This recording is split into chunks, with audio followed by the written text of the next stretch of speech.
Good afternoon, people. If you can see, the title is Burn Your Cross. So I think I'm going to add Burn Your Cross Christians. And I'm going to justify this argument by reading the book of Isaiah, chapter 44, verses 9 to 20. So this is reading your text that you follow word for word. So just here we go.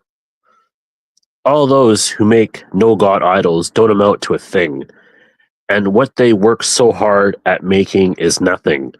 The little puppet gods see nothing and know nothing. They're total embarrassments.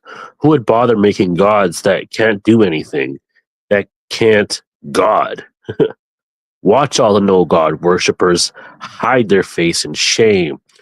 Watch the no god makers slink off humiliated when their idols fail them. Get them out here in the open. Make them face God reality. The blacksmith makes his no God, works it over in his forge, hammering it on his anvil. Such hard work. He works away, fatigued with hunger and thirst. The woodworker draws up his plans for his no God, traces it on a block of wood. He shapes it with chisels and planes into human shape. A beautiful woman, a handsome man, ready to be placed in the chapel. He first cuts down a cedar, or maybe picks out a pine or oak, and lets it grow strong in the forest, nourished by rain.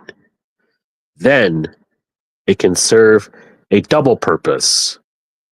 Part he uses as firewood for keeping warm and baking bread.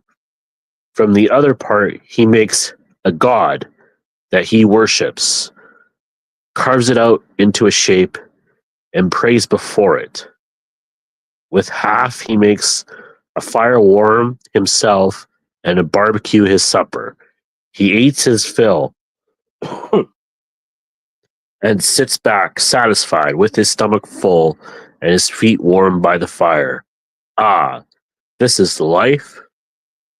And he still has half left for God, made to his personal design, a handy, convenient no God to worship whenever so inclined.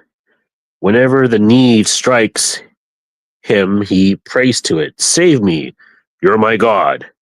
Pretty stupid, wouldn't you say? Don't they have eyes in their heads?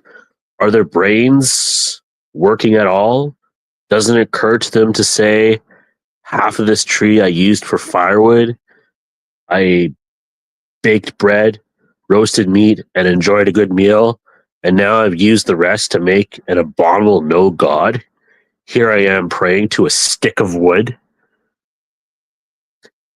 This lover of emptiness, of nothing, is so out of touch with reality, so far gone, that he can't even look at what he's doing.